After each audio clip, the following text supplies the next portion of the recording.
시청자 여러분 안녕하십니까. 굿모닝 폴스 경제연풍 시작합니다. 최근 동북아 정세가 심상치가 않습니다. 중일 갈등이 장기화될 조짐을 보이면서 내년 1월로 예정된 한중일 정상회의도 무산될 위기입니다. 특히 양국이 군사적 긴장까지 고조되면서 한국의 산업계도 긴장이 고조되고 있습니다. 중일 갈등 우리에게는 어떤 영향이 있을지 권혁중 경제평론가와 함께 알아보겠습니다. 어서 오세요. 네, 안녕하십니까. 이게 이제 최초가 시작이 다카이치 일본 총리회부터 시작된 거예요. 네. 대만 유사시 개입하겠다. 네. 이게 이제 중국을 건드린 건데 지난주죠. 남아공에서 열렸던 G20 정상회의에서 다카이치 총리하고 리창 중국 총리가 단체 촬영을 하는데 이게 서로 외면을 하고 쳐다보지도 않고 국제적인 외교 무대에서 이런 상황이 벌어지는 건 흔치 않은 일이에요. 네, 맞습니다. 갈등이 심하다 이렇게 볼 수가 있죠. 그러니까 일본이 그런 것 같아요. 이제는 관망자가 아니라 플레이어로서 이제 뛰어들겠다라는 이제는 제스처를 이제 표했다라고 저는 생각을 해보는데, 예. 일단 많은 분들이 이번에 그 중일 관계, 일중 관계에 대해서 너무 약화하시는 것 같아요. 그러니까 이 영향력을 너무 적게 평가하고 있다, 과소평가하고 있다, 저는 그렇게 보고 있는데, 이게 저는 시간이 갈수록 엔캐리 트레이드의 청산 문제가 불거질 수 있다, 저는 그렇게 보거든요. 물론 확대 해석일 수도 있는데, 전 충분히 연결고리는 있다라고 생각을 해봐요. 왜냐하면 엔캐리 트레이드 청산 문제가 왜 그러냐면 엔화 약세가 기본적으로 유지가 돼야지만 사실 계속적으로 엔캐리 트레이드가 유지가 되는 건데. 그렇죠. 근데 만약에 이런 상태로 간다 그러면 만약에 리스크가 높아지잖아요. 그럼 역사적으로 봤을 때도 금융위기도 그랬고요. 항상 엔화가 강해집니다. 예, 위기가 오면 좀 아이러니하죠. 이상하네요. 예, 우리나라 같은 경우에는 당연히 자국 통화가 약세가 돼야 되는데 네네. 항상 리스크가 있을 때마다 엔화는 강세가 됐죠. 그런 이유가 우리나라, 일본이 다르다는 거죠. 일본은 몇 손가락 안에 드는 순 채권국입니다. 그렇죠. 리스크가 있으면 그냥 다 자산 팔고 일본으로 다 들어와요. 이게 약간 민족성도 있는 것 같고요. 그러니까 그러다 보니까 엔화에 대한 강세가 항상 일어났었단 말이죠. 그럼 만약에 이번에 이 외교 문제를 넘어서 앵커님이 말씀하신 것처럼 이 지정학적 이 충돌이 만약에 일어난다라고 본다 그러면 저는 다시 한번 엔화 강세가 일어날 가능성이 굉장히 크다라고 저는 생각을 하고 있어요. 그러면 만약에 엔화 강세가 생각보다 빠르게 일어난다 그러면 엔캐리 트레이드에 대한 청산 문제가 분명히 이뤄질 거고 나스닥 폭락하고 왜냐하면 돈 빼오니까 일단 그렇죠. 과거처럼 그럼 나스닥 폭락하고 기술주 또 폭락하거든요. 그러니까 이게 하나의 또 위기의 어떤 트리거가 될 수 있다는 부분. 그다음에 사나이 리즘, 그 사나이 노믹스라고 보통 얘기하죠. 예. 재정 지출 늘리고 있잖아요. 네. 그럼 물가 자극합니다. 여기에 중국이 일본을 경제적으로 압박하게 되면 생필품 가격 다 올라가거든요. 그렇죠. 물가 압박하죠. 일본 은행에서 뭐 지금 뭐 인상한다는 기조는 있지만 실제적으로 실질 금리를 만약에 높이게 된다 그러면 이거 또 엔화 강세에 일어납니다. 그러면 그렇죠. 예, 앵커리 트레이드 청산 문제가 다시 한번 또 이슈가 될 수 있어요. 그래서 저는 이게 너무 시장에서 그러니까 눈에는 아직 안 보이죠. 이게 가시화되지 않다 보니까 이게 눈에는 잘 보이진 않지만 제가 봤을 때 시간이 갈수록 이 문제가 더 불거질 수 있다라는 점 이런 점이 있고 그게 상징적으로 표현했던 것이 바로 G20에서 리창 총리와 다카이치 총리가 서로 이제는 만나지 않았다는 거 그냥 거의 뭐 외면을 했잖아요. 그러니까요. 이게 외교적으로도 굉장히 이례적인 사건이기도 하고 그다음에 이제 패밀리 포토라고 보통 얘기하잖아요. 이 단체 사진에서 단체 사진. 예. 거의 뭐 앵커님 말씀하신 것처럼 거의 그냥 보진 않았거든요. 그렇죠. 그러니까 굉장히 이례적인 거고 그 이런 하이 레벨의 외교 안에서 이런 문제가 일어났다는 거. 그러니까 과거에 우리가 기억이 나는 게 시진핑 국가 주석과 아베 총리가 싫어도 만났거든요, 일단. 그렇죠. 썩소 지으면서 악수라도 주로 했는데. 그렇잖아요. 예. 근데 이번에는 그 정도가 아니에요. 예, 완전히 그냥 등을 졌기 때문에 굉장히 상징성 있는 모습을 연출했다는 거고 중국의 의도적인 연출 이런 점들이 좀 우려스럽다라고 저는 생각을 해봅니다. 우리한테 미친 영향이 이제 문제인데 내년 1월에 좀 아까 말씀드렸지만 일본에서 한중일 정상회담이 열립니다. 이게 이제 순번제로 돌아가면서 세 개 나라가 이제 회의를 개최하게 되는데 여기 중국이 안 오겠다 이렇게 얘기를 했어요. 이게 2008년부터 시작됐는데 이제 불참을 하는 건데 이게 한국 외교에 어떤 영향을 미칠까 이걸 좀 생각해 봐야 되는데요. 그러니까 중재자 역할은 이제 힘들다 이렇게 생각을 해봅니다. 뭐 있어야 역할을 하죠. 예, 항상 이제 중일 그다음에 일중 간에 문제가 있었을 때 우리가 이제는 외교적 이니셔티브라고 보통 얘기하죠. 이 주도권을 가지고 사실상 이렇게 좀 리드를 했던 부분이 있는데 중재했던 역할이 있었는데 이게 뭐 틀이 깨져버리니까 사실 외교적인 역량도 이제 많이 줄어들 수밖에 없는 이런 상황으로 이제 접근 갈 것이다 보고 있고 결국에는 우리나라의 외교가 이제 종속화될 가능성도 있다. 어떤 부분이냐면 일단 아시겠지만 해양 문화와 이제 대륙 문화가 지금 부딪히는 거잖아요. 사실 미국과 사실상 이제 그렇죠. 중국과의 부딪히는 문제인데 그럼 결국에는 이 봉쇄, 그러니까 중국을 봉쇄하는 이 봉쇄 안에 우리가 하위 레벨로서 자꾸 이제 들어갈 수밖에 없는 거죠. 미국 쪽으로 이제는 미국과 일본의 그 하위 레벨로서 이제는 그 봉쇄 정책에 같이 동참할 수밖에 없는 부분으로 간다는 거죠. 그러니까 이게 외교적이거나 아니면은 경제적으로도 굉장히 우리가 좁아질 수 있는 문제가 저는 생길 수밖에 없는 거고 그 다음에 저는 북한 문제가 또 불거질 수 있다. 그래요. 예, 저는 그게 문제라고 보는데 아시겠지만 이제는 북한을 컨트롤할 수 있는 게 또 중국이잖아요. 중국과 우리가 척을 질수록 멀어질수록 이제는 북한 컨트롤이 안 되고 무엇보다 오히려 중국이 이거를 전략적 자산으로 활용할 가능성이 굉장히 크다. 그렇죠. 그러니까 북한이 하도로 내버려 두는 거죠.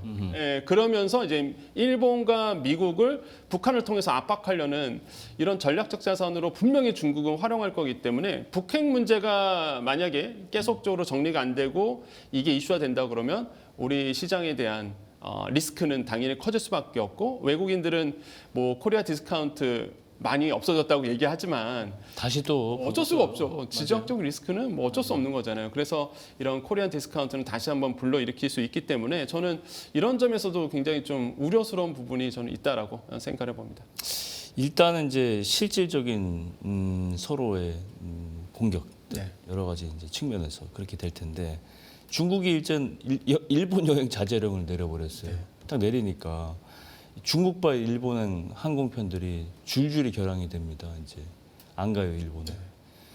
중국 관광객들은 사실상 일본에서 돈을 가장 많이 쓰는 국적을 가진 국민들인데 안 가니까 일단 일본 관광업계가 난리가 난 것 같아요. 네.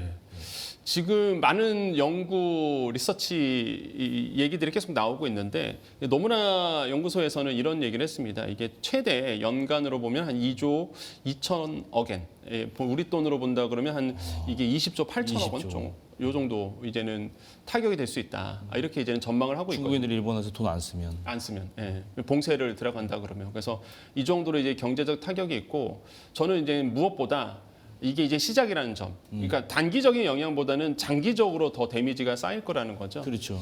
대표적인 게 앵커님 말씀하신 것처럼 이제 일본의 관광 산업에 어느 외국인들이 가장 많이 들어왔느냐? 역시나 이제 중국 분들이시고 이게 전체 한 24%를 지금 차지한다고 합니다. 그러니까 그 정도로 굉장한 많고 말씀하셨다시피 1인당 소비하는 게 1,600달러 이상을 쓴다고 해요. 가장 많다고 합니다, 또. 그렇죠. 예, 그러다 보니까 한 명당 쓰는 금액도 많고 관광 산업 안 좋아지고 호텔, 면세점 줄줄이 그렇죠. 어려워지고 더 나아가서는 이제는 리츠 상품까지도 또 어려워지는 임대 사업이 안 되다 보니까 그렇죠. 또 뭐 중국인 유학생들 안 들어올 거 아닙니까? 그러니까 이런 것들에서 연쇄적으로 이제는 영향을 줄 수 있다라고 볼 수가 있겠고, 그래서 지금 뭐 시장에서 이런 얘기합니다. 이제 남은 기간 동안 뭐 11월 달, 12월 달 얼마 남지 않았잖아요. 이 기간 동안만 보더라도 한 12억 달러 관광 매출 감소가 예상이 된다라는 보고서들도 나오고 있거든요. 그래서 일본의 관광 산업부터 시작해서 일단 금융 리츠 상품까지도 줄줄이 영향을 받게 되는 단기간에 받는다는 거죠. 이런 것들이 좀 우려스럽다 이렇게 생각해 보죠. 여기에 이제 일본이 중국향 수출이 있잖아요. 또 네. 이게 여러 가지 물건들이 많은데 일단 일본산 수산물 수입 중단해 버렸습니다. 중국에서. 네. 그죠? 이게 보니까 조사를 봤더니 대중 수출하는 일본 기업들 9,200개 정도가 있는데 이 중에 수산물 수출하는 회사들이 한 172개랍니다. 네. 근데 2년 만에 이게 수출이 다시 열렸는데 이게 이제 다시 바뀐 거예요. 적지 않은 숫자의 수산물들 수출이 이제 막 폐쇄가 된 거죠. 이제. 맞습니다. 예. 가장 먼저 아마 눈에 띄시는 게 가리비이실 겁니다. 가리비. 일본산 가리비가 네. 중국으로 안 간다. 못 가죠. 못 간다. 예, 그리고 또 한 가지가 그러면 이제 많이들 그러실 거예요. 야, 그러면 일본산 가리비 우리나라로 들어오는 거 아니냐 하실 텐데 꼭 그렇지만도 않습니다. 그래요. 왜 그러냐면 이 일본에서 가리비를 채취해서 이제 중국으로 수출도 많이 하지만 또 중국에서 가공 처리를 많이 합니다. 아하. 그러니까 거기서 가공 처리가 아예 안 되는 거예요. 그러니까 수출 자체가 안 되는 거죠. 일본산 가리비가 이제는 해외 쪽으로, 미국이나 우리나라 쪽으로. 그러니까 이런 문제 때문에 일본은 또 타격을 받을 수밖에 없는 문제겠고요. 두 번째로 본다 그러면 대체 시장을 찾기가 굉장히 좀 어려운 부분이 있습니다. 과거에 이제 후쿠시마 오염수 방류 그때가 2023년도 8월이었거든요. 그때 이제 수산물 수출이 딱 중단이 됐다가 맞아요. 네. 다시 열린 건데. 네. 네, 정확하게 말씀하셨어요. 이게 이미 데미지를 입은 상태예요, 일본은. 그렇죠. 구조적으로 입은 상태에서 이번에 또 규제가 들어온 거거든요. 그러니까 이게 대체 시장 찾기도 어렵고 데미지가 쌓인 상태에서 또 데미지 있다 보니까 지금 거의 일본산 수산물에 대해서 이제 내국 안에서도 지금 문제가 많고요. 그래서 일본 정부의 대응이 좀 빨라진 것 같아요. 그래서 보조금을 준다든지 그렇죠. 아니면은 대체 시장을 찾기 위해서 정부가 지금 나서서 지금 나서고 있는데 지금 뭐 일본 언론 찾아보니까 뾰족한 대안이 없다 지금 상황으로는 이렇게 이제 얘기가 나오고 있습니다. 그러니까 저는 그게 이해가 안 가는 게 일본이 이렇게 중국의 조치에 대해서 속수무책인 이유가 있을까 보니까 일본 경제가 중국의 의존도가 굉장히 높다 네. 이렇게 분석이 되는 거예요 지금. 네. 일본 수입품 일본을 이제 중국에 의존하는 수입 품목을 보니까 중국 의존도가 절반이 넘는 품목이 30%다. 네. 상당수를 중국 제품에 의존하고 있다. 이런 결론이에요. 그러니까 뭐 이걸 어떻게 할 수가 없다. 맞습니다. 이렇게 결론이 나오는 거잖아요. 그래서 이게 중국 측 입장이 있고 일본 측 입장이 딱 있는데요. 일단은 이런 얘기를 하면 어떤 거냐면은 그러니까 중국에 의존을 많이 하고 있다. 그러니까 과반이 넘어가는 게 30% 정도가 차지하고 있다. 예. 이렇게 이제 이야기하고 있는데 그러니까 개수로 보면 그게 맞거든요. 예, 품목으로 보면 양으로 보면 그게 맞는데 근데 이제 중국이 일본으로 의지하는 거는 개수는 적어요. 근데 깊습니다. 한마디로 이제는 일본이 중국을 중요 의지하는 품목의 거는 의존도가 또 있고. 예, 맞아요. 그러니까 개수로 보면은 중국을 의존을 많이 하는 것 같죠, 일본이. 근데 넓게, 얇게, 넓게 의지합니다. 근데 이제 중국은 일본을 의지할 때 핵심 부품 핵심 부품만, 그러니까 깊어요. 이게 약간 차이가 있거든요. 어떤 것들이 있습니까? 그러니까 대표적으로 본다 그러면 광학 기술, 뭐 로봇에서 센서 들어가는 것들, 그러니까 중국이 일본을 의지하는 것들, 포토스트레이지 같은 것도 있고요. 그러니까 이게 반도체에 반도체 대해서, 관련된 것들. 예, 반도체에 대해서도 관련된 것도 굉장히 있고요. 웨이퍼 이제 깎아내야 되잖아요. 그러니까 이런 것들에 대해서 히토류가 들어가는데 이런 것들도 있고. 그냥 아무튼 뭐 예를 들어서 그런 것들도 영향을 받을 수밖에 없는데. 그래서 어쨌든 간에 이제 깊다라는 거죠.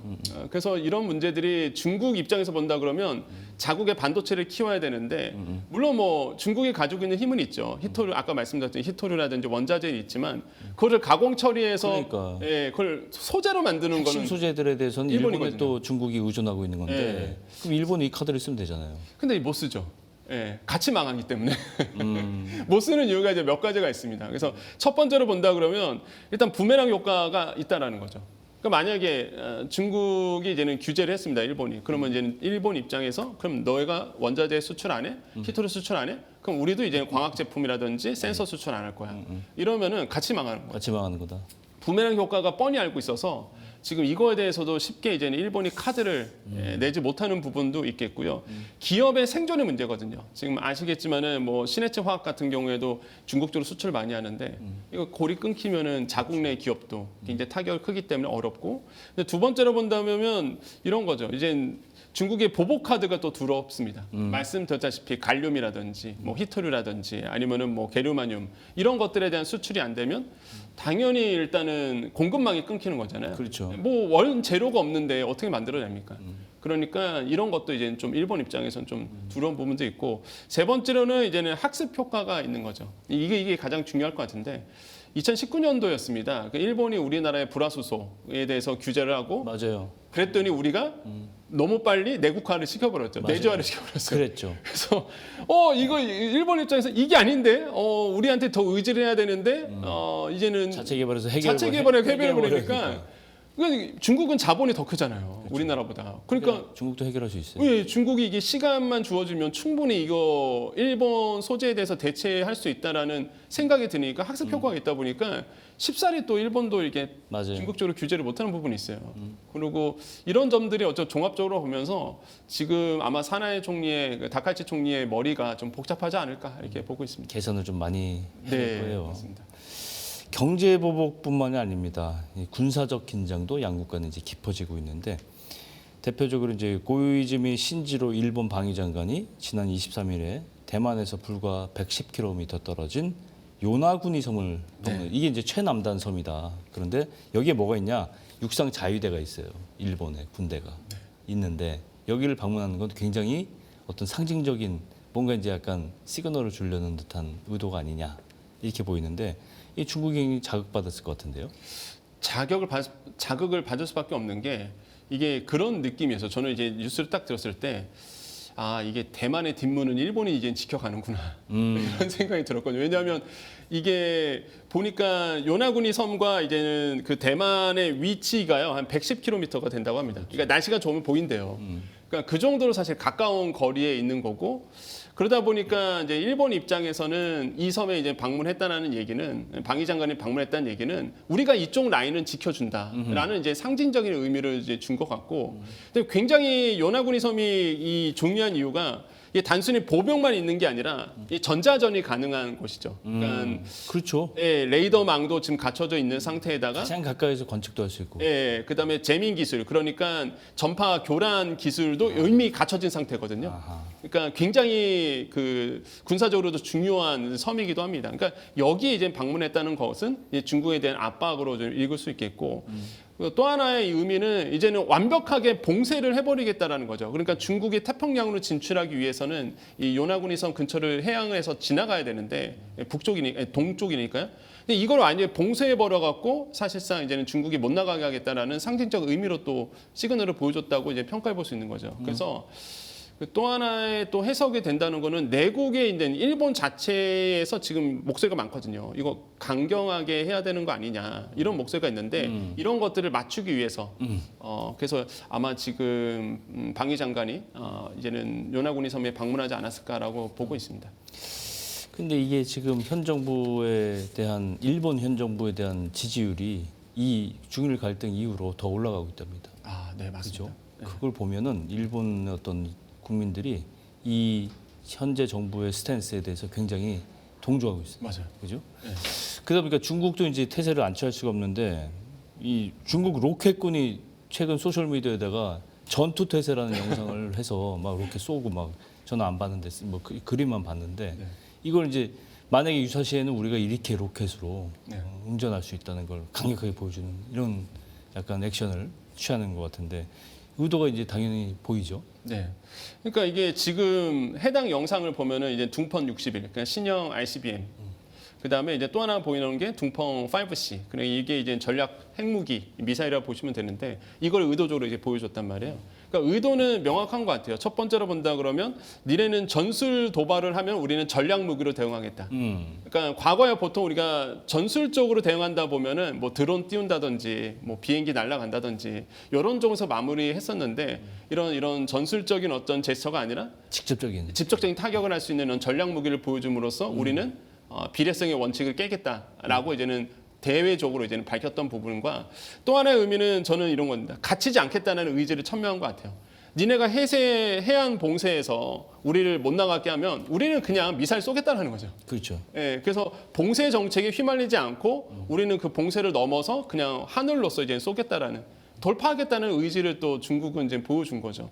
이런 점들이 더 리스크를 더 강화시키는 거에서 저는 이게 또 한치의 앞도 내다볼 수 없는 상황으로 이제 갈 수 있다는 거. 그다음에 말씀하셨다시피 일본도 애국심 마케팅이 있다 그러면 중국도 마찬가지로 애국심 마케팅이 있을 수밖에 없습니다. 그래요.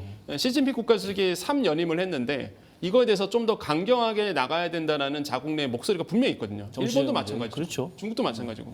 그래서 이거에 대해서 이제는 강경한 제스처를 취하기 위해서 의도적인 연출을 했다라는 점, 이런 점들이 좀 더 긴장감을 높이고 있는 상황이라고 생각해 봅니다. 그렇죠. 다시 돌아서 이제 중일 갈등이 우리나라 산업에는 과연 어떤 영향을 미칠지 이제 예상을 좀 해보고 대비를 해야 되는데 일단 중일 공급망에 우리가 다 걸쳐 있어요. 맞습니다. 반도체, 전기차, 배터리 전부 다 중일 양국에 이제 둘 다 네트워크가 이제 형성이 돼 있는 건데 2012년 센가쿠 열도 분쟁 때는 중국이 일본에 히토리 수출을 금지했고 좀 아까 말씀하셨다시피 글로벌 공급망이 큰 혼란을 겪었는데 그게 바로 우리 반도체 업체들에게 타격을 입혔단 말이에요. 이번에도 그런 시나리오가 좀 나오지 않을까 우려가 있어요.